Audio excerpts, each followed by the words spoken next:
Hello everyone. इस video में हम डिस्कस करने वाले हैं एसएससी सीपीओ 2022 का। हम पेपर डिस्कस कर रहे हैं 10 नवंबर 2022 की जो शिफ्ट 2 है उसको हम डिस्कस कर रहे हैं। आपको पता है कि 9, 10 और 11 नवंबर को तीन तीन शिफ्ट हुई थी, एक दिन में ये एग्जाम हुआ था। 9 तारीख की सारी शिफ्ट हम डिस्कस कर चुके हैं। 10 की पहली शिफ्ट में डिस्कस कर चुका हूँ। इस वीडियो में शिफ्ट सेकेंड डिस्कस करेंगे। ये वीडियो है इंपॉर्टेंट होगा, आपका जो एग्जाम आ रहा है सीजीएल का 1 दिसंबर से, उसके लिए काफ़ी इंपॉर्टेंट होगा। क्योंकि अगर जो लोग नए हैं तो उनको मैं बता देता हूँ, अगर आपने सारे प्रीवियस ईयर क्वेश्चन कर रखे हैं ना एसएससी के, एक भी कोई ऐसा एग्जाम नहीं हो जब जो भी अपने एग्जाम आते हैं उनमें आपको एक भी क्वेश्चन मैथ का, मैं सिर्फ मैथ सेक्शन की बात कर रहा हूँ, स्पेशली रीजनिंग के लिए भी आप कह सकते हो, एक भी क्वेश्चन आपको ऐसा नहीं लगेगा जो ये नया है या ये इस टाइप का क्वेश्चन हमने पढ़ा नहीं है। कभी कभार ही कोई बहुत ऐसा क्वेश्चन आता है, वरना तो क्योंकि उस टाइप के क्वेश्चन प्रीवियस ईयर में पूछे जा चुके हैं। तो पी वाई क्यू आपके लिए मस्ट है। जितने आप पी वाई क्यू निकालो एसएससी के एग्जाम के लिए, अगर आप प्रीवियस ईयर पेपर कर लेते हो, मोर देन सफिशियंट है। किसी बुक की जरूरत नहीं है आपको, प्रीवियस ईयर ही सफिशियंट है। ठीक है। पीडीएफ आपको टेलीग्राम चैनल पर मिलेगी, लिंक डिस्क्रिप्शन बॉक्स और कमेंट बॉक्स दोनों जगह मिल जाएगा। सेशन पसंद आता है तो शेयर जरूर करना है। सीधा स्टार्ट करते हैं क्वेश्चंस को अपन। ठीक है। पहला क्वेश्चन है अपना, बोल रहा है कि 10, 8 और 6 सेंटीमीटर त्रिज्या वाले तीन गोले हैं, स्फेयर हैं, जिनको पिघलाया जाता है और 12 सेंटीमीटर त्रिज्या का एक कॉन बनाया जाता है, शंकु बनाया जाता है। आपको पता है कि जब भी एक शेप को दूसरी शेप में हम बदलते हैं, वॉल्यूम इक्वल करते हैं। पहले क्या है अपने, तीन स्फेयर है, तो स्फेयर का वॉल्यूम होता है 4/3 पाई आर क्यूब। 4/3 पाई तो सब में कॉमन आएगा, तो इसको कॉमन ले लेता हूँ। आर क्यूब 10 का क्यूब करना है 1000 प्लस 8 का क्यूब 512 प्लस 6 का क्यूब 216 इक्वल टू, इसको किस में बदल रहे हैं हम, कॉन में बदल रहे हैं जिसकी रेडियस 12 है। कॉन का वॉल्यूम होता है 1/3 पाए आर स्क्वायर यानी 144 इंटू एच। यहाँ से अपनी हाइट निकल के आएगी कॉन की। ठीक है, इसको थोड़ा सॉल्व करते हैं अपन। 3 से अपना 3 कट जाएगा, पाई से अपना पाई कट जाएगा, 4 से मैं इसको काट लेता हूँ। तो 4 3 12 और बचेंगे कितने, 2 4 6 24 36। इन दोनों को इनको सॉल्व करोगे तो 15 17 1700 कितने हो जाएंगे, ये 16 12 28 1728 हो गए ये। जिसमें मेरे को डिवाइड करना है 36 से। यहाँ से अपना क्या निकल जाएगा, एच निकल जाएगा। देखो ये 12 से 3 टाइम कट जाएगा और ये 12 का बेसिकली क्यूब है, तो 12 का स्क्वायर बच जाएगा 144।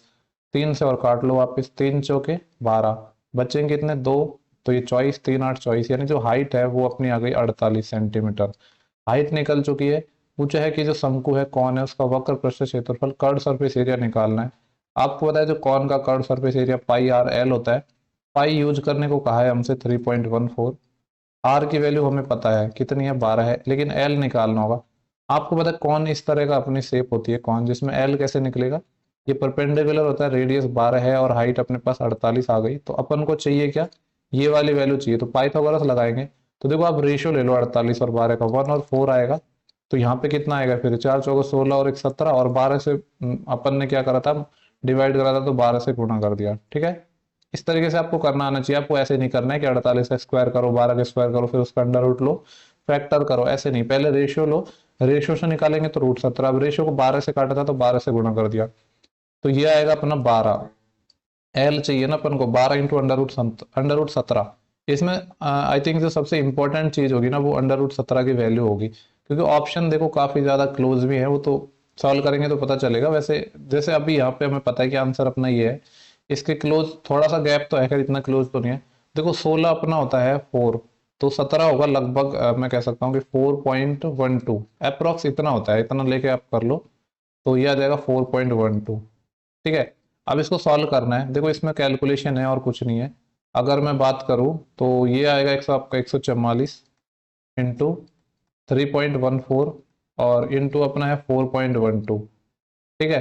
देखो ये कैलकुलेशन मैं, देखो ये ऐसी कैलकुलेशन है कि इसमें आपको कोई शॉर्टकट नहीं लगा सकते आप, तो ये आप जैसे करते हो वैसे कर लेना। मैं इसको कैलकुलेटर की मदद से करके बता रहा हूँ। जो आंसर अपना आएगा लगभग इसके अकॉर्डिंग आ रहा है ये 1862.89। ठीक है। अब देखो ये वैल्यू थोड़ी सी मैंने मे भी शायद कम ली होगी, तो इसके नियर में जो आंसर 1864 है ये आएगा, 76 थोड़ा ज्यादा हो जाएगा। ठीक है। तो ये कैलकुलेशन कर लेना आप। चलो अब मैं नेक्स्ट क्वेश्चन की बात करता हूँ। पर अच्छा क्वेश्चन है, क्योंकि एक तो अंडर रूट 17 हमें याद नहीं होता जनरली तो। ठीक है। तो आप पर ये तो आपको पता है ना कि आप 4.1 या 1 से थोड़ा ज्यादा लोगे, क्योंकि 16 का 4 होता है। नेक्स्ट क्वेश्चन की बात करता हूँ, क्वेश्चन नंबर 2 है। एक संख्या है 876, मैं लिख देता हूँ यहाँ पे 8764x5। एक ऐसी संख्या है जो 9 से डिविजिबल है, x का मिनिमम वैल्यू निकालनी है। जहाँ x क्या है, दो अंकों की संख्या है। ओके, x एक टू डिजिट नंबर है हमारा। तो देखो 8 और 7 15, 15 और 6 21, 21 और 4 25, 25 और 5 30। आपको पता है कि जो 9 का डिविजिबिलिटी रूल क्या है, सम ऑफ डिजिट अगर अपना 9 से डिविजिबल है तो नंबर 9 से डिविजिबल होगा। ये 30 आ रहा है, 30 में 27 तो डिविजिबल होता है, यानी 3 नहीं होगा। अब 3 में देखो और हमें जोड़ना है, यहाँ पे एक दो डिजिट जो एक्स जोड़ना है, जो डिवाइड होना चाहिए किससे, 9 से।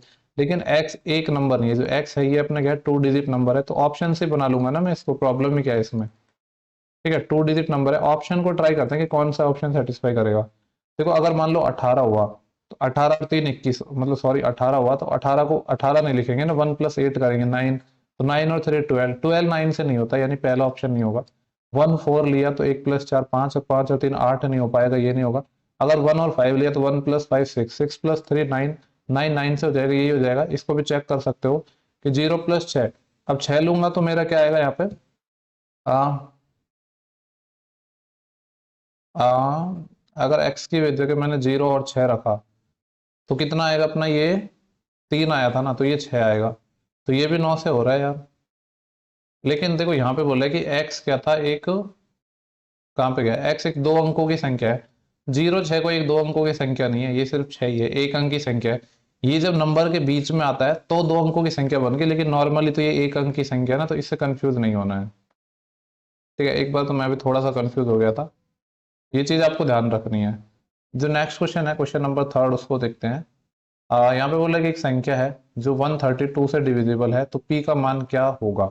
नंबर मैं वापस लिख देता हूँ, 633 ये डिविजिबल है अपना 132। 132 क्या होता है, 11 × 12। ठीक है, देखो ऑप्शन से बना लेंगे ज्यादा बढ़िया है। आपको पता है 12 है, 12 में एक 4 भी होता है, तो नंबर 4 से भी डिविजिबल होगा। ऑप्शन ट्राई करो, अगर 2 हुआ तो 4 से होगा, यानी 2 हो सकता है।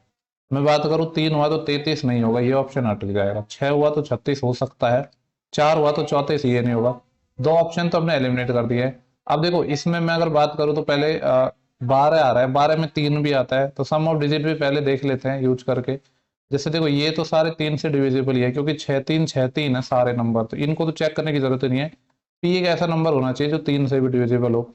अब दो ऑप्शन हमने पहले तो बचाया था, लेकिन 2 3 से नहीं होता, ये भी खत्म, यही हो जाएगा। ठीक है, ऐसे कर सकते हो आप ऑप्शन की हेल्प से। तो ऑप्शन की हेल्प लेना भी कभी कभी काफी ज्यादा फायदेमंद होता है, क्योंकि कभी कभी ऐसे सवाल आते हैं जो आपको समझ नहीं आएगा कि कैसे करना है, पर ऑप्शन के थ्रू वो आप बहुत कम टाइम में बन जाएंगे। सिंप्लीफिकेशन का क्वेश्चन है, 456 माइनस 15 का स्क्वायर 225 होता है, और 225 में मेरे को 76 और ऐड करना है। 5 और 6 11, एक असिल, 7 और 2 9 और 1 10, एक असिल, 2 और 3 301। 456 माइनस 301, फिर है प्लस 3/4। ऑफ करना है अपन को, क्योंकि सबसे पहले बोर्ड मास के अकॉर्डिंग ही सॉल्व करते हैं ना क्वेश्चन को अपन। तो बोर्ड मास में ऑफ पहले सॉल्व होता है, यानी गुणा हो जाएगा ये। ठीक है, 3 से ये 6 टाइम कट जाएगा, 4 से ये 19 टाइम कट जाएगा, मतलब ये आ जाएगा 19/6। ठीक है, इसको मैं डायरेक्ट यहाँ से मिटा के 19/6 लिख सकता हूँ। ये 19/6 आ जाएगा। इसको डिवाइड करना है इस पूरे से। देखो डिवाइड करना है 19/72 × 24, तो मल्टीप्लाई कर देता हूँ, तो संख्या उल्टी कर देंगे हम, 72 24 और 19 नीचे आ जाएगा। इसको अपन को सॉल्व करना है, सॉल्व कर लेते हैं। तो देखो ये आ जाएगा 6 - 1 5, 5 और 4 - 3 1, 155, तो ये आ गया प्लस 19 से अपना 19 कैंसिल हो जाएगा, और 6 से अगर बात करूँ तो 4 हो जाएगा। 4 दूनी 8, और 4 7 28, ऐड कर लो। 8 और 5 13, यूनिट डिजिट 3 आएगा एक ही ऑप्शन में, पूरा ऐड करना चाहो तो कर लो। 13 1 कैरी आया था ना, 8 5 13 और 1 14, असिलाई 1 2 और 1 3 और 1 4, लेकिन यूनिट डिजिट से बन गया था, क्योंकि एक में ही तो ऑप्शन जो यूनिट डिजिट है वो 3 था। नेक्स्ट क्वेश्चन है, क्वेश्चन नंबर 5 डीआई का क्वेश्चन है। क्या है पहले देखते हैं। कुछ क्वेश्चंस ना मैं सोच रहा हूँ कि मैं इसमें थोड़ा स्किप कर दूं, क्योंकि काफी सारे क्वेश्चन तो इजी होते हैं, उनको क्या ही करवाने की जरूरत है। जैसे बोला सभी गांव में पुरुष और महिलाओं की संख्या का अनुपात निकालना है।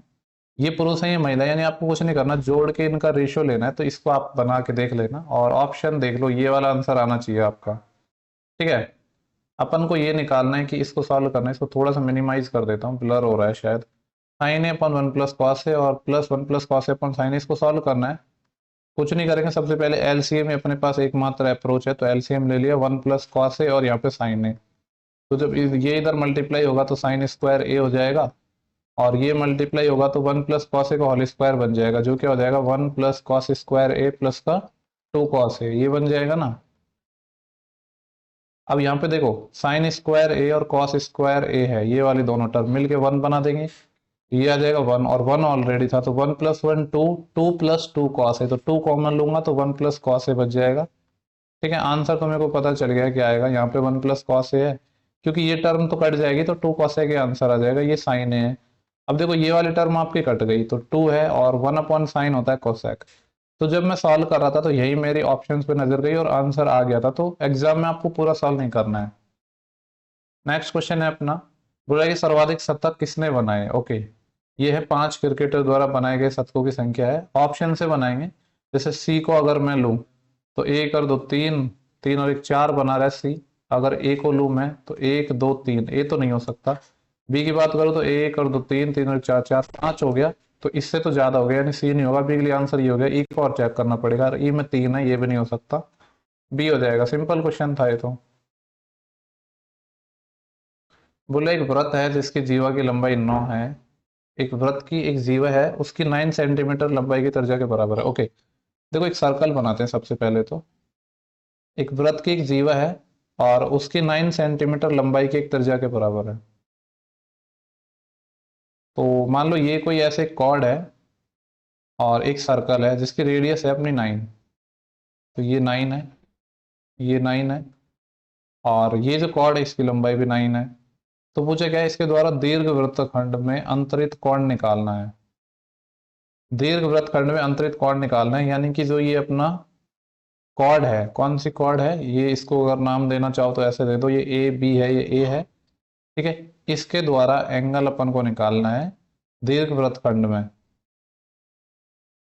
यानी मेजर आर्क में जो एंगल बनाएगी वो निकालना है, मेजर में निकालना है, माइनर में नहीं। यानी मेजर में कौन सा एंगल बनाएगी, ये इस तरह से बनाएगी आई थिंक, ये वाले एंगल की हमसे बात कर रहा है कि ये वाला एंगल कितना होगा। ठीक है, आपको पता है कि ये जब सारी साइड इक्वल है तो ये 60 60 60 हो जाएगा, हो जाएगा कि नहीं। एक चीज आपको पता है, अगर मैं इस सेम बेस ए बी की बात करूं, ये सेंटर पे 60 बना रही है तो सरकमफ्रेंस पे इसका आधा बनाती है, यानी 30 डिग्री हो जाएगा। यही हमसे पूछा था क्योंकि मेजर आर्क पे यही एंगल बनेगा। ठीक है, नेक्स्ट अपना क्वेश्चन है, क्वेश्चन नंबर 9 है। बोल रहे हैं कि दो पिंड है जिनकी चाल है 2:3 में है और 50 मीटर की दूरी तय कर रहे हैं, तो उनको जो लगने वाले टाइम का अंतर है 10 सेकंड है। देखो आपको पता है स्पीड बराबर होता है अपना डिस्टेंस अपॉन टाइम, इसका आप बेसिक से भी बना सकते हो, लेकिन मैं एक और तरीका बताता हूँ। डिस्टेंस है अपने कांस्टेंट, डिस्टेंस कांस्टेंट है तो जो स्पीड है और जो टाइम है वो एक दूसरे के रिवर्स होंगे, होंगे कि नहीं। जैसे अगर स्पीड की हम बात करें तो इन्होंने जो स्पीड का रेशियो गिवन है 2:3, तो फिर टाइम का क्या हो जाएगा, इसका जस्ट उल्टा, यानी 3:2। इसके अकॉर्डिंग तो इनको एक यूनिट लग रहा है, मतलब इनका जो टाइम में डिफरेंस है वो 1 यूनिट है। क्वेश्चन के अकॉर्डिंग इसकी वैल्यू क्या है, 10 सेकेंड है। तो मैं यहां से कह सकता हूं कि इसको लगे अपने 30 सेकेंड और इसको कितने लगे 20 सेकेंड। पूछा क्या है, उनकी चालों में अंतर। देखो स्पीड में अंतर पूछा है। अब जब इसकी अगर मैं बात करूं पहले वाले पिंड की, 50 मीटर की दूरी 30 सेकंड में चल रहा था, तो स्पीड कितनी हो जाएगी उसकी। ठीक है, 50 मीटर की दूरी 30 सेकंड में चल रहा था तो स्पीड हो जाएगी 50/3। और दूसरा है कि जो 20 सेकंड की दूरी है, सॉरी 20 सेकंड में दूरी चल रहा है 50 मीटर, तो इसकी स्पीड हो जाएगी 50/20। इन दोनों का ही तो डिफरेंस हमसे पूछा है, जीरो जीरो तो कट ही जाएंगे, यानी हमसे पूछा है 5/3 माइनस के 5/2। एलसीएम ले लेता हूँ 6, तो 6 में 3 का भाग दिया, या फिर एक काम भी कर सकते हैं यहाँ से हम, क्या कि यहाँ से 5 कॉमन ले लो तो ये बचेगा 1/3 माइनस के 1/2। ठीक है, तो वैसे 5/6 आंसर आ गया इसका। एलसीएम लेंगे 6, तो 2 माइनस 3, 1/6 आ रहा है, माइनस का आ रहा है, वो माइनस इसलिए आ रहा है क्योंकि हमें बड़ी में से छोटी घटानी थी, तो 5/6 आंसर आ जाएगा। कहने का मतलब ये है अंतर तो अपन को प्लस का ही लेना है। नेक्स्ट क्वेश्चन है अपना क्वेश्चन नंबर 10। बोला है कि A square plus B square plus 1 = 2 है, ए की पावर 4 प्लस बी की पावर 7 है, उसकी वैल्यू अपन को फाइंड करनी है। देखो आपको पता है कि एक इक्वेशन है, दो वेरिएबल है, वैसे तो ये अपना नॉर्मली भी बन जाएगा, पर आप उस तरीके से भी कर सकते हो कि लेट से कि अपन बी 0 ले लेते हैं। ठीक है, अगर मैंने बी को 0 ले लिया तो ये 0 हो जाएगा, तो मैं कह सकता हूँ कि ये बनेगा ए स्क्वायर, और 2a को मैं इधर ले आऊंगा, -2a + 1, इसकी वैल्यू 0। ये क्या लिखा है, बेसिकली ये a-1 का होल स्क्वायर है तो लिखा है, इसकी वैल्यू 0 है, तो यहाँ से a 1 आ जाएगा। अगर ये 1 आ गया तो 1 की पावर 4 1, और b 0 तो 0, तो 1 + 0 1 आ जाएगा आंसर। नेक्स्ट क्वेश्चन पर चलता हूँ, क्वेश्चन नंबर है 11। बोल रहा है कि वह बड़ा सबसे बड़ा धनात्मक पूर्णांक कौन सा होगा जिससे जिससे 554, 714 और 213 को विभाजित करने पर जो रिमाइंडर है वो 43, 57, 67 बचता है। यानी अपना ये HCF का क्वेश्चन है। एक तरीका है बाई ऑप्शन बना लो, दूसरा तरीका क्या है, जैसे जब आपको रिमाइंडर गिवन और सबसे बड़ा अपन को नंबर पूछे यानी HCF की बात कर रहा है तो किस तरीके से निकालते हैं, ये आएगा HCF ऑफ जो भी रिमाइंडर आता है उसको नंबर में से घटा दो। 554 माइनस 43 कॉमा 714 माइनस के 57 और ये क्या आ जाएगा 213 माइनस के 67 ये आएगा।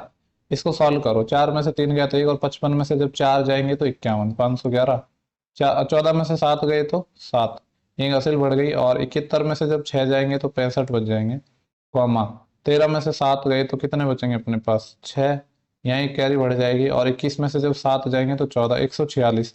देखो 146 को देखते ही मेरे दिमाग में आ रहा है कि 146 हो सकता है 73 गुना 2।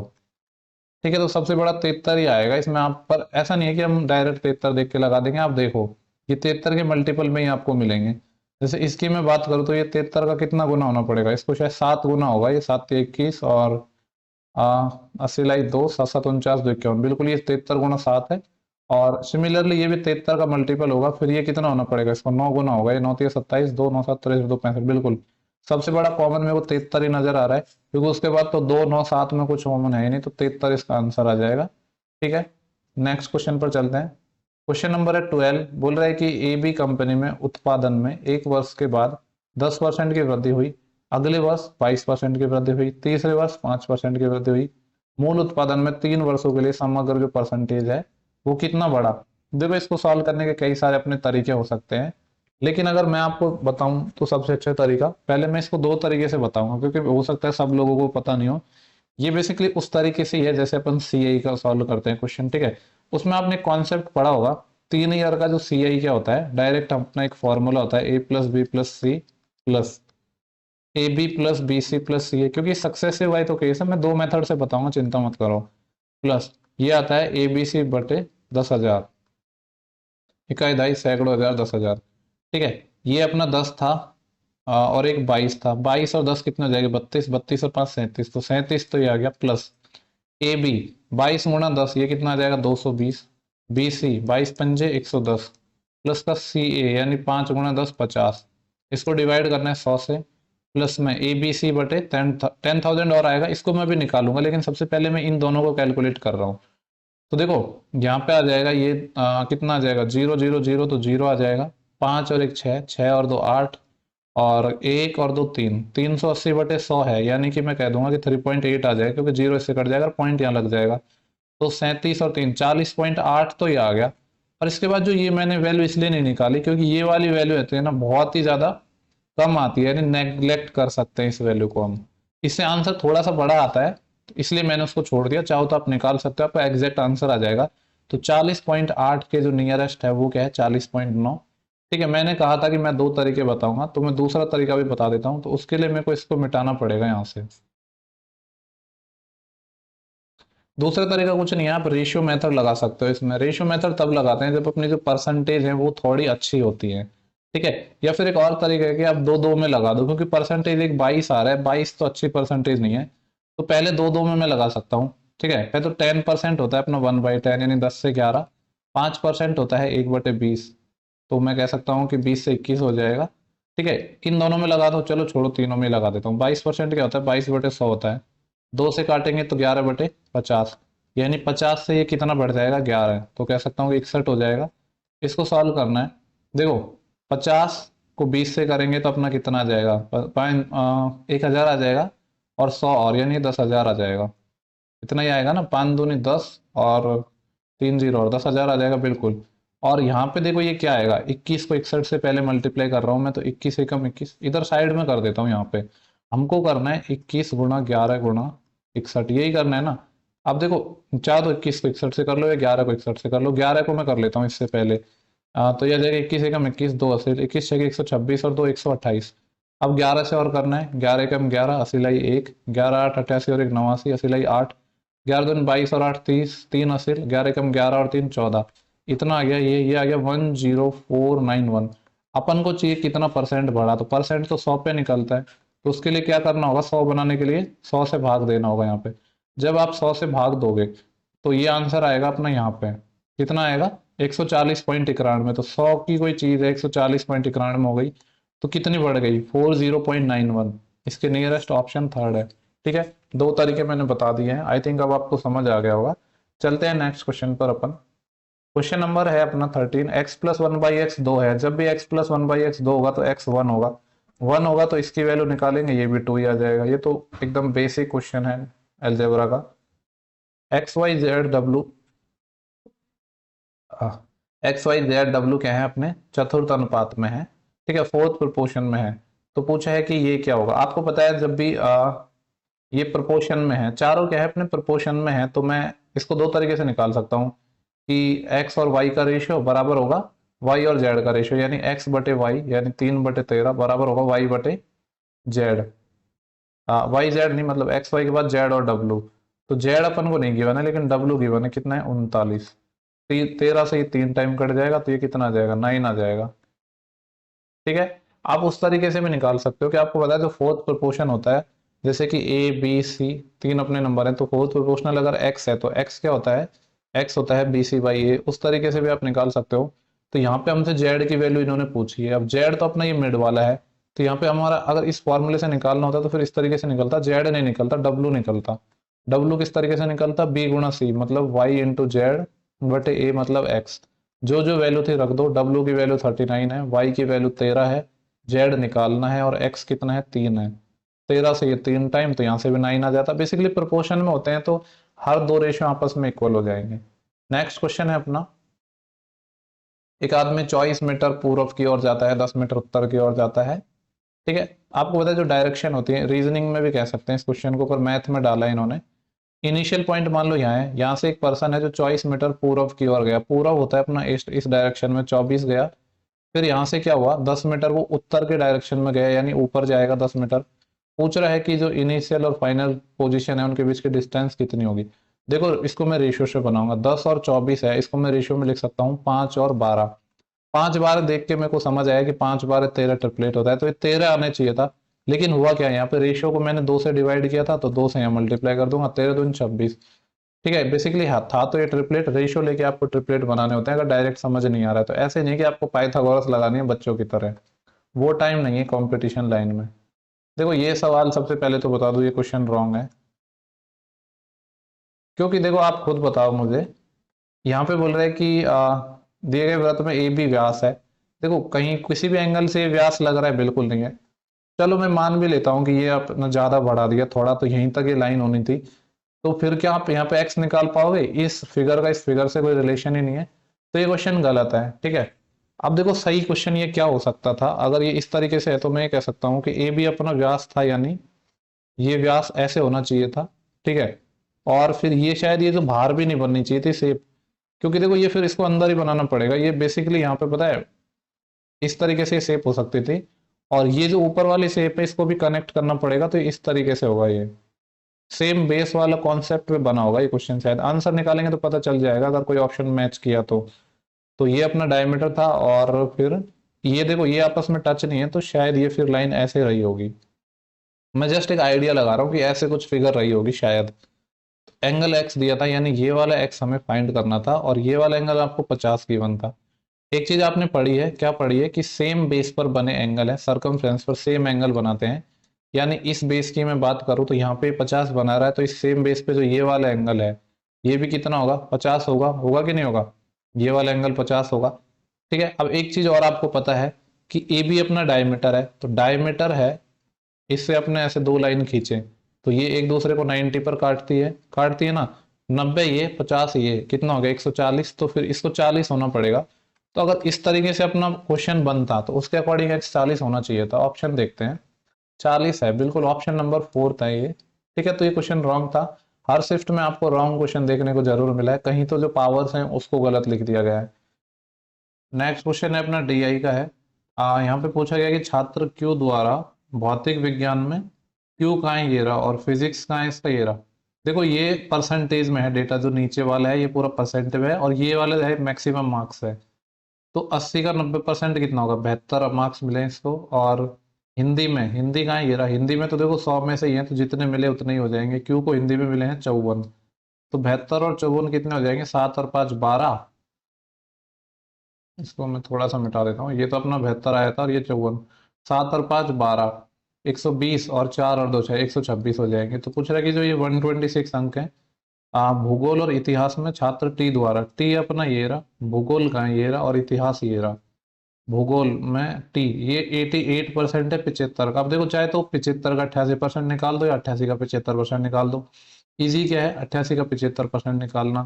तो 75% कितना हो जाएगा इसका, 3/4। तो 88 का अपन को क्या करना है, 3/4। इधर चलो मैं यहाँ साइड में कर देता हूँ, 88 का 3/4।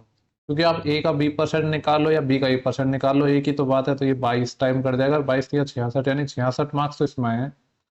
और हिस्ट्री में कितना है 42%, किसका 50 का, 50 का 42% या 42 का 50%, तो 21 यहाँ पे आया। 6 और 1 7, और ये कितना आ जाएगा, 6 2 8 87। पूछा हमसे क्या है कि पूछ रहा है कि ये जो मार्क्स हैं इसके कितने अंक ज्यादा हैं। ठीक है, फिजिक्स और हिंदी में प्राप्त अंक है, भूगोल और इतिहास में टी द्वारा प्राप्त अंकों से कितने परसेंट ज्यादा है। तो देखो 3 से काट लेता हूँ पहले तो 29 टाइम, और 3 से काटूंगा 3 चौके 12 और 3 दूनी 6, अब नहीं कटेगा। कितना ज्यादा है ये 29 से, 29 और 10 जोड़ते हैं तो 39, लेकिन 3 और 13 ज्यादा है कितने पर, 29 पर। परसेंटेज के लिए 100 से मल्टीप्लाई। देखो 29 की अगर मैं बात करूँ तो 29 चौके 116 होते हैं, 29 पंजे ज्यादा हो जाएंगे, तो 29 चौके 116, 14 बचा फिर यहाँ पे, अब 140 हो गए। ठीक है, अभी भी देखो 29 सही तो निकाला है ना अपन ने, ठीक निकाला है। तो देखो 29 चौके वापस 116 ही लेंगे, क्योंकि 4 टाइम तो ज्यादा हो जाता, 45 चल जाता, तो 29 पंजे 145 होते हैं, ज्यादा हो जाते, तो अभी भी इतना ही जाएगा 44। लेकिन अब बचेगा कितना, 140 में से जब 116 जाएगा तो बचेगा 24, अब 240 हो जाएंगे। ठीक है, इसको अप्रोक्स 30 मान लो, 30 गुणा 8 लगभग 8 टाइम जाएगा, 44.8 है। आंसर सारे इंटीजर में है, तो इसके जो नियरेस्ट आंसर होगा वो 45 ही होगा। तो ऑप्शन पहला हो जाएगा। नेक्स्ट क्वेश्चन है अपना, एक सामान्य बेलन की जो त्रिज्या क्या होगी यदि इसकी जो हाइट है 21 सेंटीमीटर है और इसका जो कर्ड सरफेस एरिया है वो है 1386। देखो बेलन की अपन को हाइट गिवन है 21 cm, और बेलन का वक्र पृष्ठ क्षेत्रफल कर्ड सरफेस एरिया है 1386। बेलन का जो कर्ड सरफेस एरिया होता है वो क्या होता है 2πRh। पाई की वैल्यू में 22/7 रख देता हूँ। आर निकालना है हमें, लेकिन एच पता है ना 21 है, इसकी वैल्यू है 1386 के। इसको थोड़ा सा सॉल्व करते हैं अपन। 7 से तो ये 3 टाइम चले जाएगा, और 11 से काट लेता हूँ इसको मैं, 11 दूनी 22, और 11 से इसको काटूंगा तो 11 एकम 11, बचेंगे कितने 2 28, 11 दूनी 22 और 11 6 की 66, 126 आ गया। और किससे कट जाएगा ये, 3 दूनी 6, 6 से ये कट जाएगा। और देखो ये 3 और 2 दोनों से काट रहा हूँ, मतलब 6 से, तो 6 दूनी 12 और 6 एकम 6, ये कितना आ जाएगा 21 आ जाएगा अपना। एक मिनट यार क्या हो रहा है, ये 21 टाइम कट जाएगा, और 2 और है अपना यहाँ पे, यानी जो रेडियस है वो कितनी आ जाएगी 21/2, मतलब 10.5, 10.5 आ जाएगा। हमसे रेडियस के बारे में पूछा गया था। क्वेश्चन नंबर जो अपना नेक्स्ट है वो है 19। क्या बोल रहा है कि एक दुकानदार है अपनी वस्तुओं को दोषपूर्ण तराजू का उपयोग करके बेचता है। ठीक है, बेसिकली डिसऑनेस्ट की शॉपकीपर का क्वेश्चन है, और ऐसे क्वेश्चन को हम ऑलवेज किससे करते हैं, रेशियो मेथड से। ठीक है, तो इसी को भी हम रेशियो मेथड से ही बनाएंगे। दोषपूर्ण तराजू का उपयोग करता है और 25% कम तोलता है। ठीक है, अब देखो वो 25% कम तोलता है, अब 25% होता है 1/4। ठीक है, तो 4 पे 1 कम तोलेगा, यानी मैं कह सकता हूँ कि 4 की जगह 3 तोलेगा, तो प्रॉफिट क्या होगा, उल्टा हो जाएगा इसका, जस्ट वेट का रिवर्स होता है प्रॉफिट, 3 से 4 हो जाएगा। आगे बोल रहा है फिर वे अपनी वस्तुओं को सीपी से 15% अधिक मूल्य पर अंकित करता है। ठीक है, और ये भी बोल रहा है कि जो उसका जो कॉस्ट प्राइस है वो उससे 15% ज्यादा पर मार्कअप कर रहा है, यानी 15% होता है 3/20। ठीक है, तो 3 पे 20, 20 पे 3 का लाभ कमा रहा है, यानी यहाँ पे भी ये लाभ कमा रहा है 20 से 23। यदि वह 10% की छूट भी देता है तो छूट ले लेते हैं, तो 10 से 9 ये छूट हो जाएगी। ठीक है, अब पूछ रहा है कि 1 किलोग्राम वस्तुओं का शुद्ध लाभ परसेंट कितना होगा। तो अब ये जो आएगा ये अपना प्रॉफिट परसेंट हो जाएगा कि नेट कितना प्रॉफिट परसेंटेज इसका आ रहा है। कुछ कट रहा है तो काट सकते हैं, 4 से जैसे ये 5 टाइम कट जाएगा, और 3 से ये अपना 3 टाइम कट जाएगा, और कुछ नहीं कटेगा ना, 5 ढाई 50, और ये कितना आ गया 23 3 69। 100 पे परसेंटेज निकालते हैं ना, 2 से मल्टीप्लाई कर दो पूरे रेशियो को, ये 100 हो जाएगा। 69 दूनी होता है 138। 100 की चीज अगर मैं 138 में बेच रहा हूँ तो 38% लाभ हो जाएगा। नेक्स्ट क्वेश्चन है 20। पहले मैं देख लेता हूँ क्रॉप वगैरह तो नहीं हो रहा है। क्या पूछा गया है हमसे यहाँ पे? बोल रहा है कि निम्नलिखित तालिका का अध्ययन करना है और जो पूछा है उसका जवाब देना है। पूछा गया है कि स्कूल बी और स्कूल डी में जीव विज्ञान यानी बायो को चुनने वाले विद्यार्थियों की संख्या। ओके, देखो ये अपने नामांकित विद्यार्थियों की संख्या है, लेकिन जिन्होंने बायो में चुना है वो कितने हैं? नामांकित विद्यार्थियों की संख्या जिन्होंने बायो को चुना है। एक तो बी की बात कर रहा है, यानी मैं कह सकता हूँ कि 3600 का सॉरी 400 का 36%, तो ये कितना हो जाएगा? 36 दूनी 72, 144। और एक कौन सा है? डी। डी अपना ये है, इसका 8% निकालना है, मतलब 8 8 64। और 6 8 एकम 8 से 14, 144। 144 ही आ गया, इन्हीं का तो रेशियो पूछा है, 1:1 हो जाएगा। नेक्स्ट क्वेश्चन है अपना 21। ओके, नेक्स्ट क्वेश्चन है अपना 21 क्वेश्चन है। बोले कि एक सुपर मार्केट कुल क्रय मूल्य पर 5.5% का डिस्काउंट देता है, और अगर बिक्री 10,000 से ज्यादा की हुई तो ½ % बोनस भी मिलता है। ठीक है, यदि यह RS 1990 रुपये अर्जित करता है तो कुल विक्रय मूल्य कितना होगा? देखो, अगर मैं आपसे पूछूं कि आप ये पता लगा सकते हो कि बिक्री 10,000 से ज्यादा की हुई है या नहीं हुई है, तो आप कहोगे, देखो नॉर्मली अगर मैं 5% भी निकालता हूँ 10,000 का तो कितना आता है? 10,000 का 5% कितना आ जाएगा? 500 रुपये आएगा। जबकि हमें जो प्रॉफिट हो रहा है वो 1990 का हो रहा है, यानी इतना तो कंफर्म है कि 10,000 से ज्यादा की बिक्री हुई है। ठीक है, और देखो यहाँ पे मेरे को ऑप्शन इतने आसान नजर आ रहे हैं कि इस क्वेश्चन को नॉर्मली बनाया जा सकता है। अगर मान लो मैं कहूँ कि 14,000 आंसर है, तो 5% भी अगर मैं इसका निकालूं तो 5% कितना आएगा? आप 6 निकाल लो। 6 निकालोगे तो 5 ही निकाल लेते हैं, 5% होता है 1/20। तो ये एक जीरो कट जाएगा, 700 रुपये आएगा। हमें लाभ तो 1990 के आसपास हो रहा है, यानी इतना कम तो अपना हो ही नहीं सकता है आंसर। ठीक है, इवन इसका डबल भी कम पड़ेगा, क्योंकि 700 का डबल भी 14 से होता है, हमें 1900 जाना है ना, ये होगा ना ये होगा ना ये होगा, सिर्फ यही ऑप्शन होगा। वैसे ना ये सवाल बहुत इंपॉर्टेंट है, और मैं सोच रहा हूँ कि इस सवाल पे मैं एक प्रॉपर जो अपना कॉन्सेप्ट होता है, ये तो हमने ऑप्शन से खैर बना दिया है, जो प्रॉपर कॉन्सेप्ट होता है उस पर मैं एक शॉर्ट वीडियो आपको प्रोवाइड करवाऊंगा। ठीक है, 1 2 दिन में मैं करवाऊंगा, इस पर जरूर याद दिला देना मेरे को अगर मैं नहीं भी करवाता हूँ तो। ठीक है, पर मैं करवा दूंगा, डोंट वरी। ठीक है, अभी तो हमने इसका आंसर निकालिए बाई ऑप्शन। नेक्स्ट क्वेश्चन है, ये थोड़ा सा इंपॉर्टेंट क्वेश्चन है अपना। ठीक है, एक मिनट। यहाँ पे बोल रहा है कि जो 60% है एक काम को 40 दिनों में कर सकते हैं। ठीक है, देखो 60% है, 40 दिन में काम कर सकते हैं, तो टोटल वर्क है वो अपना 60 × 40 आ जाएगा। आप बोल रहे हैं कि वे एक साथ काम करना शुरू करते हैं, लेकिन हर 10 दिन बाद 5 आदमी काम छोड़कर चले जाते हैं। ठीक है, तो देखो पहले क्या होगा, जो 60 आदमी हैं वो काम करेंगे 10 दिन तक। अब 5 आदमी काम छोड़कर चले गए तो 55 लोग हैं, अब काम करेंगे 10 दिन तक। फिर क्या, वापस 5 आदमी छोड़कर काम चले गए तो 50 लोग हैं, वो काम करेंगे 10 दिन तक, फिर वापस काम छोड़कर चले जाएंगे। इस तरीके से अपनी चीजें चलती रहेंगी। ठीक है, एक सेकंड रुको यार। ओके, तो यहाँ पे देखो अपना जो टोटल काम है 6 × 4 = 24, 2400 काम है, और ये कितना हो चुका है यहाँ तक? 600 तो ये हो गया, और 550 ये हो गया, देन इसके बाद 500 ही हो गया, अभी तो पूरा नहीं हुआ है काम। तो इसके बाद 45 आदमी काम करेंगे, और ये 10 दिन में करेंगे तो 450 यहाँ पे, अभी भी पूरा नहीं हुआ है, लेकिन कितना हो गया वो देख लेते हैं। 4 5 11, 11 और 5 16, 16 और 4 20, 2000, 50 और 50 100, और यानी 2100 अपना काम हो चुका है। और टाइम कितने लग गए? 40 दिन का तो ये कहानी हो चुकी है, यानी 40 दिन की तो बात अपनी हो चुकी है। अभी जो रिमेनिंग वर्क बचा है 300 बचा है, अब तो कितने लोग करेंगे अपने? अब दोबारा 5 कम हो जाएंगे, 40 लोग करेंगे। अब मैं मान ले रहा हूँ कि 3 दिन लगेंगे। इसको थोड़ा और सॉल्व करते हैं अपन। तो 0 से 0 ये आएगा 30/4, जिसको मैं लिख सकता हूँ 15/2, यानी 7.5 दिन और आ जाएगा यहाँ से। तो टोटल टाइम पूछा था तो 40 और 7.5, 47 हो जाएगा, 47.5 आ जाएगा। नेक्स्ट क्वेश्चन है 23।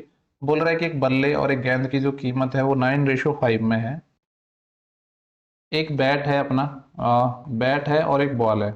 बैट है और एक बॉल है, जिसकी जो प्राइस है वो 9:5 में है। बल्ले की कीमत गेंद की कीमत से 380 ज्यादा है। अगर देखा जाए तो यूनिट में 4 यूनिट ज्यादा है, लेकिन इसकी वैल्यू है 380 रुपये गिवन है। तो पूछ रहा है गेंद की कीमत कितनी है, यानी 5 की वैल्यू चाहिए हमें। या तो आप एक काम कर सकते हो कि 4 की वैल्यू अपन को गिवन है, यहाँ से आप 5 की वैल्यू निकाल सकते हो 4 से भाग देके।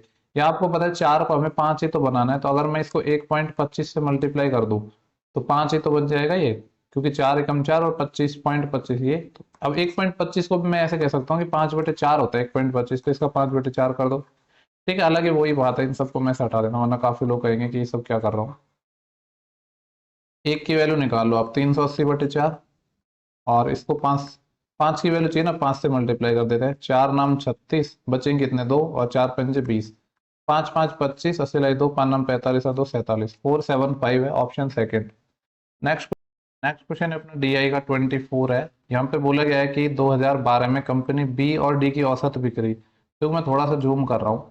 ये जो पहला वाला डेटा है ये 2011 को रिप्रेजेंट कर रहा है, ये वाला कलर, दूसरा कलर है 2012 को रिप्रेजेंट करेगा। हमसे बोला है कि 2012 में बी और डी की औसत बिक्री, बी एरा और डी एरा, और बी और डी की औसत बिक्री, ठीक है।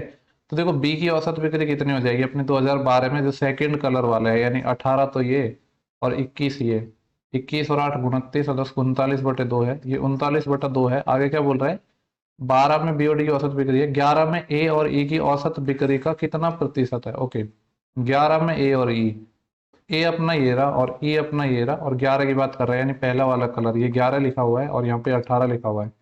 18 और एक 19, 29/2 है। ये बोल रहा है कि 12 में बी और डी का जो एवरेज है वो 11 में ए और ई के एवरेज से, एवरेज का कितना परसेंट है। तो ये तो 100 से तो ज्यादा आएगा, 100 से ज्यादा ऑप्शन ही नहीं है। मुझे लग रहा है ये क्वेश्चन गलत है, और जहां तक मैं समझ पा रहा हूँ ना, इसमें रिवर्स चीज शायद पूछना चाह रहा हूँ, ये मेरा अनुमान है। इसमें ये पूछना चाह रहा हो कि ये जो 11 में ए और ई की जो औसत बिक्री है, यानी 29/2, इनका आप रेशो ले लो पहले, दो से तो दो कट जाएगा, 39/29 आएगा। देखो क्वेश्चन के अकॉर्डिंग तो बोल रहा है कि 12 में बी और डी की औसत बिक्री, तो ये 39 है, 29 का 39 कितना परसेंट होगा, सिंपली समझ आ रहा है कि 100 से ज्यादा है। उस हिसाब से तो एक भी आंसर सही नहीं है। लेकिन अगर यह पूछना चाहता, मतलब कहने का मतलब ये है कि शायद ये पूछना चाह रहा होगा इसमें कि जो ए और ई है वो बी और डी का कितना परसेंट है, मतलब 29 है वो 39 का कितना परसेंट है। ठीक है, निकाल के देख लेते हैं, क्या पता क्वेश्चन गलत भी हो। 39 है, इसको अगर मैं 40 मानूं, और ये 290 है, चार सात होते हैं 28, और सात टाइम ही जाएगा। ठीक है, तो अब सात देख के ही समझ आ रहा है कि ये आंसर इतना ही आएगा। अपना सॉल्व करेंगे पहले तो इसको हम, 39 × 7 करेंगे तो कितना आता है, सात नाम 63, 6 80, सात 21 और 6 27, 273 आया। जबकि ये 290 था, यानी कितना बच गया, 17 बच गया। अब क्या उतारेंगे, ये वाले जीरो उतारेंगे। देखो अभी हमने किया 39 का मल्टीप्लाई किया, तो अगर ये 39 है और ये 170 है, अगर 40 होता तो इसका चार टाइम होता, कितना, 160। अब 39 है तब भी चार टाइम तो चले ही जाएगा, यानी 74 पॉइंट करके आंसर भी आ रहा है। इसका मतलब है 74.36 तो आंसर सही है अपना।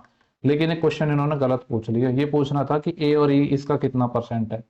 तो देखा जाए तो ये क्वेश्चन गलत है, क्योंकि इन्होंने पूछा है वही चीज गलत पूछी है। देखो बहुत ज्यादा गलत क्वेश्चन पूछे गए यार, ये एक चीज बहुत बेकार लगती है एग्जाम में अगर ऐसा कुछ आता है कि, तो क्योंकि देखो इसमें टाइम वेस्ट होता है स्टूडेंट का। नेक्स्ट क्वेश्चन है अपना, और सीपीओ के इस एग्जाम में देखा है हमने कि हर शिफ्ट में आपको गलत क्वेश्चन जरूर मिल ही रहे हैं। एक वस्तु की कीमत में पहले 25% की वृद्धि होती है, 25% मतलब होता है 1/4, यानी 4 से 5 हो गया। देन उसके बाद क्या हो रहा है, फिर बाद में बिक्री घट जाने के कारण 30% की कमी हो गई, 30% होता है 3/10, 10 में 3 की कमी, यानी 10 से 7 हो जाएगा। तो निकाल लो क्या फर्क पड़ा है इस पे, 5 से ये दो टाइम कट जाएगा, दो चौके 8, 8 से 7 हो गया। कोई चीज 8 से 7 हो गई, एक की कमी आ गई, वृद्धि तो आने से रही, एक की कमी आई 8 पे। और आपको पता है जो 1/8 होता है वो 12.5% होता है। ये फ्रैक्शन वैल्यू से परसेंटेज या परसेंटेज से फ्रैक्शन वैल्यू, ये आपकी उंगलियों पे होनी चाहिए। अजय है 90 रुपए में 18 संतरा खरीदता है, ठीक है। तो यहाँ से मैं कह सकता हूँ कि इसने एक संतरा 5 रुपए का खरीदा है। अगर 18 रुपए, 18 संतरे 90 रुपए में खरीदा है, तो एक का सीपी 5 रुपए आ गया। आगे बोल रहे 15 रुपए में, नहीं सॉरी, 15 संतरे 105 में बेच दी, यानी 7 में इसने बेच दी। 5 में कोई चीज खरीद रहा है और 7 में बेच रहा है, 2 का लाभ कमा रहा है 5 पे। आपको पता है 2/5 40% होता है। नेक्स्ट क्वेश्चन है डीआई का है, पढ़ते हैं। क्वेश्चन क्या है कि निम्नलिखित में से किस विषय में समग्र परसेंटेज है वो मैक्सिमम है, सर्वाधिक है। देखो ये जो नीचे है ना आपका, यहाँ पे पढ़ लेते हैं वैसे क्वेश्चन क्या है। प्रत्येक विषय में अधिकतम अंक 80 है, ओवरऑल परसेंटेज किस में ज्यादा है ये पूछ रहा है। बेसिकली सम ज्यादा होगा उसी में परसेंटेज ज्यादा होगा, तो इसको हम बनाएंगे बाई ऑप्शन। पहले अपन हिस्ट्री को देखते हैं, ठीक है, या फिर कंपेयर भी कर सकते हैं। जैसे कि एक हिस्ट्री है और एक सीएस है। हिस्ट्री कहाँ है अपनी, इतिहास ये रहा, और सीएस कहाँ है, ये रहा। ठीक है, इन दोनों में मैं कंपेयर कर रहा हूँ, तो देखो यहाँ पे 70 है और यहाँ पे 95 है, ये कितना है, 15 ज्यादा है। इसमें 85 है, इसमें 90 है, 5 ज्यादा है। इसमें 90 है, इसमें 80 है, तो ये 10 कम हो गया। इसमें 90 है, इसमें 85 है, 5 कम हो गया। ये 90 है, ये 80 है, तो ये 10 कम हो गया। इसमें 90 है, इसमें 90 है, तो देखो ओवरऑल क्या फर्क पड़ा, +5 -5, और प्लस का तो 15 है और माइनस का 20 है, यानी ये -5 आ गया। कहने का मतलब है कि सी एस से ज़्यादा तो अपने हिस्ट्री में ही है, यानी सी एस तो हो गया ऑप्शन से बाहर, इसको हटा देंगे। ठीक है, आप कैलकुलेट भी कर सकते हो, ऐसे कंपेयर भी कर सकते हो जैसे मैं कर रहा हूँ, एक ही बात है। अब हिस्ट्री को अपन कंपेयर करेंगे भूगोल से, ज्योग्राफी से। भूगोल अपना ये है, ठीक है, तो किसी भी एक को ले लो, जैसे कि यहाँ पे 95 और यहाँ पे 80, अगर इससे कंपेयर करना है तो ये कितना हो जाएगा -15 इसके कंपेरिजन में। यहाँ पे 90 है और यहाँ पे 85 है, तो ये -5 कम है। यहाँ पे 80 है और यहाँ पे कितना है 95, यानी 15 ज़्यादा है। यहाँ पे 85 है, 95 है, तो कह सकता हूँ 10 ज़्यादा है। 80 है, 95 है, 15 ज़्यादा है। 90 है, 90 है। देखो ओवरऑल देखा जाए तो -15 +15, लेकिन फिर भी प्लस का ही आ रहा है ये, 25 और माइनस का 5, +20 आ रहा है। यानी सी एस नहीं हो सकता अपना आंसर, मतलब हिस्ट्री नहीं हो सकता, सी एस तो पहले ही कट गया। तो भूगोल और केमिस्ट्री में और अभी कंपेयर करना पड़ेगा। ठीक है, तो अब इन दो में भी कंपेयर कर लेते हैं हम, क्योंकि जो ऐसे सॉल्व करना भी एक ही बात हो गई, चाहे तो आप जोड़ लो चाहे ऐसे कर लो। तो भूगोल का कंपेयर करेंगे केमिस्ट्री से। देखो यहाँ पे 90 है, यहाँ पे 80 है, इससे ही कंपेयर कर रहा हूँ। -10 है ये, लेकिन यहाँ पे ही +10 है, यहाँ पे +30 है और यहाँ पे भी +10 है। यहाँ पे कोई गैप नहीं है, यहाँ और यहाँ पे कोई गैप नहीं है। ओवरऑल समझ आ रहा है कि ये इससे कट जाएगा, यानी भूगोल ही अपना ज़्यादा है केमिस्ट्री से भी, तो ये आंसर नहीं हो सकता, भूगोल हो जाएगा। ठीक है, एक तरीका था कि आप जितने भी ऑप्शन हैं सबको जोड़ लो, वो भी एक तरीका था, उससे भी आपका जल्दी आंसर आ जाएगा। जो भी आपको अच्छा लगता है आप अप्लाई कर सकते हो। नेक्स्ट क्वेश्चन भी डीआई का ही है। बोले कि निम्नलिखित आंकड़ों का अध्ययन करें और जो पूछा है उसका जवाब देना है। यदि कंपनी का व्यय उस वर्ष 50 लाख था, जबकि उसका जो लाभ परसेंटेज है वो मैक्सिमम था। देखो ये उस साल की बात कर रहा है जब इसका प्रॉफिट परसेंट मैक्सिमम था। तो ये कंपनी का लाभ परसेंट है, मैक्सिमम मेरे को कहाँ नजर आ रहा है, यहाँ पे नजर आ रहा है 30%। 30% प्रॉफिट है, 30% मतलब 3/10। ठीक है, देखो यहाँ पे पूछा कंपनी का राजस्व यानी टोटल रेवेन्यू है वो कितना आया। 10 अपना क्या था, मान लो कि 10 हमने पैसा लगाया, उस पर 3 हमें प्रॉफिट और मिल गया। इन टोटल जो रेवेन्यू जनरेट होगा वो तो आएगा 13 यूनिट, लेकिन जो पैसा लगाया है 10 यूनिट, क्योंकि यहाँ पे जो पैसा लगाएंगे उसी को तो खर्चा बोलेंगे, एक्सपेंडिचर बोलेंगे। तो इस 10 यूनिट की वैल्यू क्वेश्चन में 50 लाख गिवन है, एक यूनिट की वैल्यू 5 आ जाएगी। हमसे पूछा कि टोटल रेवेन्यू कितना जनरेट हुआ, 13 की वैल्यू पूछी है, 13×5 = 65। सारा जो डेटा है वो लाख में है, तो 65 लाख इसका आंसर आ जाएगा, जो कि ऑप्शन नंबर मेरे को सेकंड नजर आ रहा है। क्वेश्चन नंबर है 29। एक दुकान में एक कमीज की कीमत 700 रुपये है, जिस पर सभी ग्राहकों को 10% की छूट अवेलेबल है। ठीक है, नगद भुगतान करने वाले ग्राहकों के लिए एक्स्ट्रा 20% छूट दी जाती है। यदि ग्राहक को नगद भुगतान करता है तो कमीज के लिए कितना पे करना पड़ेगा। देखो 700 रुपये की कोई चीज़ है, सबके लिए 10% तो डिस्काउंट है ही, तो एस पी आता 9/10। लेकिन एक ग्राहक है जो कैश पेमेंट कर रहा है, और कैश पेमेंट करने पर यहाँ पे 20% की एडिशनल डिस्काउंट और मिलता है। 20% होता है 1/5, तो ये कितना आ जाएगा 4/5। इसको सॉल्व कर लो, अपना जो भी सेलिंग प्राइस है वो निकल के आ जाएगा। 0 से 0 गया, 5 से काटूंगा 14 टाइम, और 14 नंबर में कितने होते हैं 126। 126 का 4 गुना, 4×6 = 24, 80 × 2, 4×2 = 8, 8 × 2 = 10, 80 × 1, 4 × 4 = 5, 504। ऑप्शन नंबर सेकंड आ जाएगा। सिंप्लीफिकेशन का क्वेश्चन है, 7⁻³ - 7⁻² +6। ठीक है, तो देखो 7 का क्यूब कितना होता है 343 होता है, और इसमें 6 और प्लस का है, और माइनस का कितना है 7 का स्क्वायर 49। तो ये मैं कह सकता हूँ कि ये 349 होगा और ये माइनस का 49 है, तो कितना बचेगा 300 बचेगा। देन यहाँ पे इस सेकंड ब्रैकेट की बात करूँ तो 6 का क्यूब होता है 216, 2 का क्यूब -8, 3 का स्क्वायर -9 और +1 और है, यानी ये प्लस के तो हो जाएंगे 217 और ये माइनस के 17 है, यानी यहाँ से भी कितना बच जाएगा 200, लेकिन दोनों है मल्टीप्लिकेशन में। और इस पूरे को डिवाइड करना है किससे, इससे। 21 का स्क्वायर 441, 20 का स्क्वायर 400, जिसमें माइनस करना है 41 और।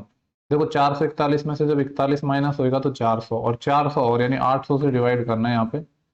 200 चौके 800, और 300/4 मतलब मैं 2 से काटूंगा तो 150/2, 150/2 मतलब 75। 75 आंसर आ जाएगा, ऑप्शन 4 है। बोल रहा है कि 25, 30, 50 और 75 का लघुत्तम समापवर्तक एलसीएम निकालना है। ठीक है, ऑप्शन से निकाल लो। देखो यार 15 तो एलसीएम आने से रहा, जो नंबर ही 75 है तो 15 कहाँ से आ जाएगा। और अगर मैं 75 को एलसीएम मानूं तो 50 से भाग नहीं जाता है, नहीं हो सकता। और ये 1.50 ये कहाँ से होगा इतना छोटा, तो 150 ही होएगा। सॉल्व करने की जरूरत नहीं, ऑप्शन ही ऐसे हल हुए, एकदम सिंपल दिया है अपन को। नेक्स्ट क्वेश्चन है अपना 32। एक ट्रक है, हरियाणा से बेंगलोर तक 60 की स्पीड से जाता है। ठीक है, और यात्रा में टोटल लगते हैं 30 घंटे। ट्रक कहाँ से गया, हरियाणा H, बेंगलोर B, 60 की स्पीड से जाता है और 30 घंटे लगे, यानी मैं कह सकता हूँ हरियाणा और बेंगलोर के बीच की दूरी 1800 किलोमीटर है। यह बेंगलोर से हरियाणा के लिए उसी सड़क पर 40 से वापस लौटता है। तो पूरे फेरे के दौरान ट्रक की जो एवरेज स्पीड क्या है वो हमसे निकालनी है। आपको पता है जो एवरेज स्पीड होती है टोटल डिस्टेंस बटे टोटल टाइम टेकन, यही अपना एवरेज स्पीड होती है। टोटल डिस्टेंस में बात करूँ तो 1800 तो जाने में, 1800 ही आने में, ठीक है। लेकिन देखो यहाँ पे इस चीज की जरूरत नहीं है, आपको पता है सेम डिस्टेंस जा रहा है सेम डिस्टेंस आ रहा है, तो जो एवरेज स्पीड होती है ये सब करने की जरूरत नहीं है, उसका डायरेक्ट एक फॉर्मूला होता है 2ab/a+b। उस तरीके से हम कर सकते हैं। तो 2 गुणा ए की वैल्यू 60 है, बी की वैल्यू 40 है, 60 40 का सम कितना आता है 100। 10 10 10 10, 2 6 12, 12 चौके 48, 48 आंसर आ जाएगा, जो कि ऑप्शन नंबर सेकंड है। बोला है कि ए बी सी अपने क्या है नॉन जीरो हैं और गैर शून्य है, लेकिन a+b+c का जो सम है वो जीरो है। तो पूछ रहा है कि ये जो वैल्यू क्या होगी। यहाँ देखो अगर हम एलसीएम लेंगे ए बी सी तो ऊपर बन जाएगा a³ + b³ + c³। एक चीज आपको पता है जब भी a+b+c बराबर जीरो होता है तो a³ + b³+ c³ की वैल्यू 3abc होती है। ऊपर 3abc नीचे abc, ये कट जाएगा, 3 आंसर आ जाएगा। 3 पर्सन है PQR एक वृत्ताकार ट्रैक पर 3 4 और 5 की स्पीड से दौड़ते हैं, ठीक है।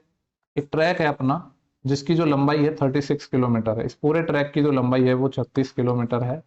और अपने पास 3 पर्सन है, एक 3 से जा रहा है, एक 4 से जा रहा है और एक 6 से जा रहा है। तो अगर मैं टाइम पूछूं, ठीक है, तो टाइम कितना लगेगा, जो पहले वाला है पर्सन P है उसको जो टाइम लगेगा वो लगेगा 36/3 12 घंटे। पर्सन Q है उसको जो टाइम लगेगा 36/4 9 घंटे। और पर्सन जो R है उसको टाइम लगेगा 36/6 मतलब 6 घंटे, ठीक है। अब देखो हमसे पूछा है कि वे शुरुआती बिंदु पर कितने समय बाद वापस मिलेंगे, ठीक है। मान लो इस पॉइंट से इन्होंने स्टार्ट किया, फिर ऐसे ये घूमते रहेंगे, इसके चारों तरफ घूमते रहेंगे, तो कितने टाइम बाद ये वापस मिलेंगे। तो इनका एलसीएम बेसिकली जो टाइम लगता है ना उसका एलसीएम ही आ जाएगा। 12 9 6 सबका एलसीएम कितना आएगा, 12 तो नहीं है, 12 का डबल चॉइस से भी बात नहीं बनेगी, 36 से बन जाएगी, तो 36 घंटे आ जाएगा ये, ठीक है। 36 आंसर है ऑप्शन नंबर सेकंड। ऐसे सवालों में हम एलसीएम लेते हैं। जैसे आपने पहले भी क्वेश्चंस पढ़े होंगे, जैसे आपने घंटियों पे पढ़े होंगे कि एक मंदिर में घंटी इतने इतने सेकंड के अंतराल पे बजती है, तो एक साथ तब बजी है तो वापस एक साथ कब बजेंगी, तो टाइम का एलसीएम लिया जाता है। नेक्स्ट क्वेश्चन है अपना 35। Cos A cos B cos सी, इसकी वैल्यू 3 आ रही है। देखो कॉस की वैल्यू ये सब 3 जब ही आएगी जब a बराबर b बराबर c होगा, और ये कितना होगा 0 होगा, क्योंकि 1 1 1 होगा तभी तो ये 3 बन पाएगा।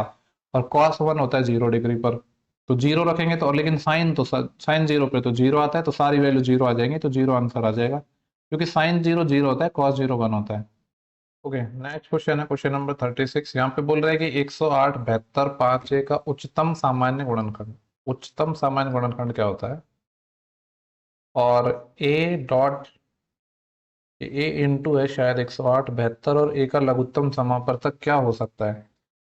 पूछ तो ये रहा है कि एलसीएम क्या हो सकता है। देखो 108 आ रहा है यहाँ पे अपना, अगर 108 का भी मैं मल्टीपल लेता हूँ तो क्या हो सकता है आंसर, 108 भी हो सकता है।